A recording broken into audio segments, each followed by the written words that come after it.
तरफ आपको कथा के माध्यम से ले चलना चाह रहा हूं। भगवान श्री कृष्ण का बहुत बड़ा परिवार, अब कितना है मत पूछिए। हमेशा मैं निवेदन करता हूं कि 56 करोड़ ब्राह्मण लोग भगवान श्री कृष्ण के परिवार के लोगों को पढ़ाने के लिए थे। 10 बालकों पर एक आचार्य की नियुक्ति हुई थी। बहुत बड़ा परिवार था। धन संपत्ति, ऐश्वर्य, वैभव, रूप की कोई कमी नहीं थी, परंतु परिवार में थोड़ी सी बुद्धि का अभाव हो गया था। अब बुद्धि के अभाव होने का मुख्य कारण खान पान कुछ बदल गया था।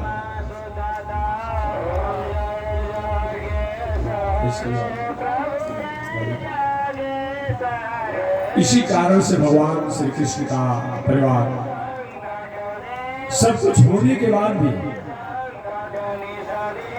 कुछ नहीं बचा।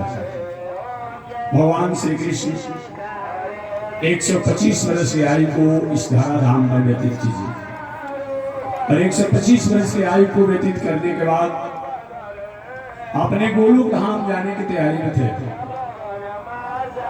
भगवान ने विचार किया, मेरा परिवार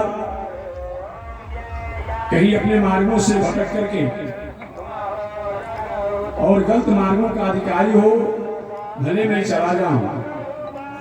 देवता लोग, संत लोग, ऋषि लोग यही कहेंगे भगवान आए थे जगत का मंगल करने के लिए, धर्म की स्थापना करने के लिए, और अपना परिवार ही संभाल नहीं पाए। भगवान ने अपनी सुधर्मा नाम की सभा में अपने सारे परिवार के लोगों को बुलाया और बुला करके कहा कि हे प्रिय बंधु बांधव, हे महानुभाव, बैठन बदल गया, बोल चाल बदल गया।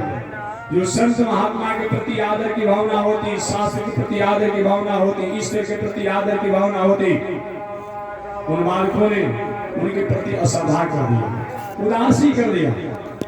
जब जब भी हमारे जीवन में धन संपत्ति पद प्रतिष्ठा आने के बाद उस धन संपत्ति पद प्रतिष्ठा को पाकर के अगर हमने आदरणीय लोगों के प्रति आदर की भावना नहीं होती है, सम्मानित लोगों के प्रति आदर की भावना नहीं होती है, नीति न्याय के प्रति अगर हमारा आदर की भावना नहीं होती है, तो हमारे पास प्राप्त व धन व पद व ऐश्वर्य व वैभव द्वारा कहीं न कहीं अनर्थ हो जाता है। अपूज्या यत्र पूज्यन्ते पूज्यानां च व्यतिक्रमा त्रीणि तत्र परिवर्तन्ते दुर्भिक्षं मरणं भयम्। जहां अनीति को अपने आप में बढ़ाया जा रहा हो, जहां अन्याय को महत्व दिया जा रहा हो, जहां अनीति अन्याय करने वाले के मनोबल को उत्साहित किया जा रहा हो, और जहां संत महात्मा सादगी से रहने वाले के मनोबल को डाउन किया जा रहा हो, वहां 3 चीज होता है। त्रीणि तत्र परिवर्तन्ते दुर्भिक्षम मरणम भयम। वहां दुर्भिक्ष होता है। दुर्भिक्ष माने घर परिवार, समाज में, राष्ट्र में, गांव में धन संपत्ति पद प्रतिष्ठा रहेगा, लेकिन किसी के पास संस नहीं रहेगा, संतोष नहीं रहेगा, शांति नहीं रहेगी, आनंद नहीं रहेगा।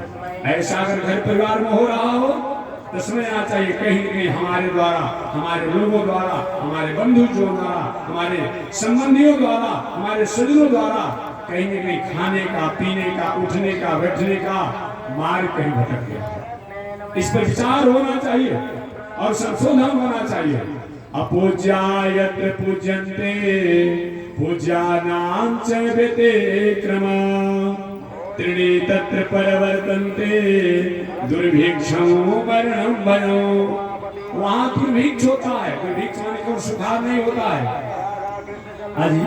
आज से 50 वर्ष पहले, 30 वर्ष पहले, 40 वर्ष पहले बीघा में 10 क्विंटल धान हो जाए तो बहुत हम समझते थे, और 3 से 5 क्विंटल गेहूं हो जाता तो बहुत पसंद होते कि 5 क्विंटल गेहूं हो गया एक बीघा में। आए तो हम 10 क्विंटल गेहूं, 12 क्विंटल गेहूं, कहीं कहीं तो 15 क्विंटल गेहूं भी अपना बीघा में निकालते हैं। धान भी 30 मन, 40 मन, 50 मन तक हो जा रहा है। फिर भी उसका धन कहाँ चला जा रहा है? संस नहीं है, संतोष नहीं है, आनंद नहीं है। क्यों? सब कुछ हमारे पास है, लेकिन हमारे जीने का तरीका कहीं भटक गया। जीने का तरीका जब भटक जाता है तो हमारे आपके पास जो कुछ भी वस्तु रहती है, उस वस्तु द्वारा हम शांति और आनंद को प्राप्त नहीं करते। यही है अपूज्यायत पूज्यन्ते पूज्यानां च व्यतिक्रमा त्रीणि तत्र परिवर्तन्ते दुर्भिक्षमो मरणं भयमो। जहाँ अनीति अन्याय अधर्म द्वारा जीवन जीने का सहारा लिया जाता हो, वहां पर दुर्भिक्ष होता है। दुर्भिक्ष माने संस नहीं रहेगा, संतोष नहीं रहेगा, आनंद नहीं रहेगा, खुशहाली नहीं रहेगी। आज यही कारण है परिवार में कहीं भी खुशहाली नहीं है। किसी से पूछिए आप तुम्हारा ठीक ठाक है तो नहीं, हमारा डिप्रेशन है। क्यों डिप्रेशन है? तो पत्नी से नहीं पड़ता है।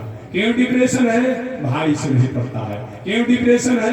पुत्र आज्ञा नहीं मानता है। क्यों डिप्रेशन है? पड़ोसी हमेशा हमसे ईर्ष्या करता है। कहाँ है? सुंदर गाड़ी तो है, सुंदर घर तो है, सुंदर परिवार तो है, लेकिन फिर भी मन में शांति नहीं है, संतोष नहीं है, आनंद नहीं है, संस नहीं है। ऐसा अगर समाज राष्ट्र हो रहा हो तो कहीं न कहीं हमारे जीवन का तरीका कहीं भटक गया। अपूज्यायत पूज्यन्ते पूज्यानां च व्यतिक्रमा त्रीणि तत्र परिवर्तन्ते दुर्भिक्षमो मरणं भयमो। वहां दुर्भिक्ष का मतलब ही होता है मरणम। दुनिया में जो भी आया है सब मरने के लिए ही आया है, कोई जीने के लिए नहीं आया है। लेकिन आज 80 वर्ष के बाबा द्वार पर पड़े हुए हैं, जमराज से अपना बार बार कागज मांग रहे हैं कि हमारा कागज भेज दीजिए, अब हमें रहने की इच्छा नहीं है। उनका कागज जमराज नहीं भेज रहे। और जिन होनहार बालक जो घर में है, उनके द्वारा समाज का, राष्ट्र का, परिवार का, घर का उन्नति होने वाला है, वही बालक हम लोग के संग होकर चला जा रहा है।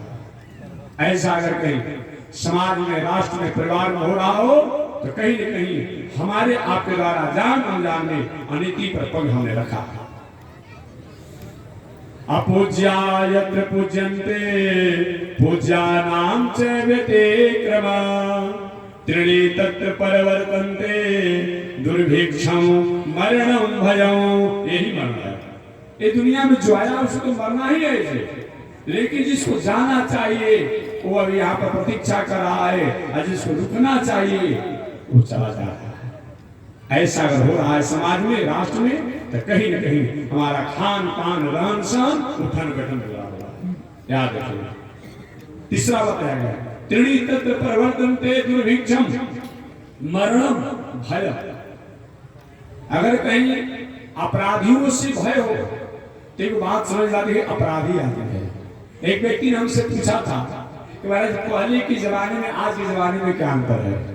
मैंने कहा कि पहले के जमाने के लोगों का अपना परिचय होता था, अपराधी का अपराधी परिचय होता था, धार्मिक व्यक्ति का धार्मिक परिचय होता था, विद्वान का विद्वान जैसा परिचय होता था, सज्जन पुरुष का सज्जन का परिचय होता था, अज्ञानी का, अविवेकी का अविवेक का परिचय होता था। लेकिन आज पते नहीं चल रहा, पते नहीं चल रहा। अपराधी भी उसी मंदिर में अपना लाइन लगा करके पूजा कर रहा है, एक धार्मिक व्यक्ति वहीं पर खड़ा है और पते नहीं चल पाता है कौन अपराधी है कौन धार्मिक, पता नहीं चल पाता। पहले के अपराधियों का कुछ होता था अपना परिचय, इतना नहीं।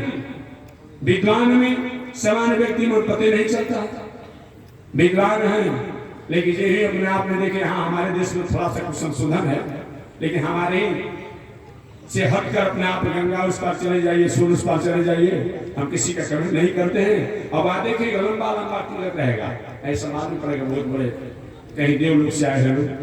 सुंदर स्वरूप, सुंदर तिलक, सुंदर वाणी, सिखा भी सुंदर, लेकिन जरूर खान पान देखिए तो जितना रसगुल्ला उतने मछली।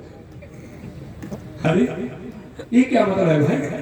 पता नहीं चल पाता है कौन विद्वान है। मैं किसी का नाम लेना चाहता हूं क्योंकि थोड़ी सी उदासी हो जाएगी मन में किसी को, लेकिन आप लोग भी कहीं जाएंगे भी जानते होंगे क्या मतलब होता है। कैसे पहचाना जाए कौन व्यक्ति विद्वान है, कौन व्यक्ति नीतिवान है, कौन व्यक्ति आचारवान है? पहचान नहीं हो पा रही। ऐसा ही हो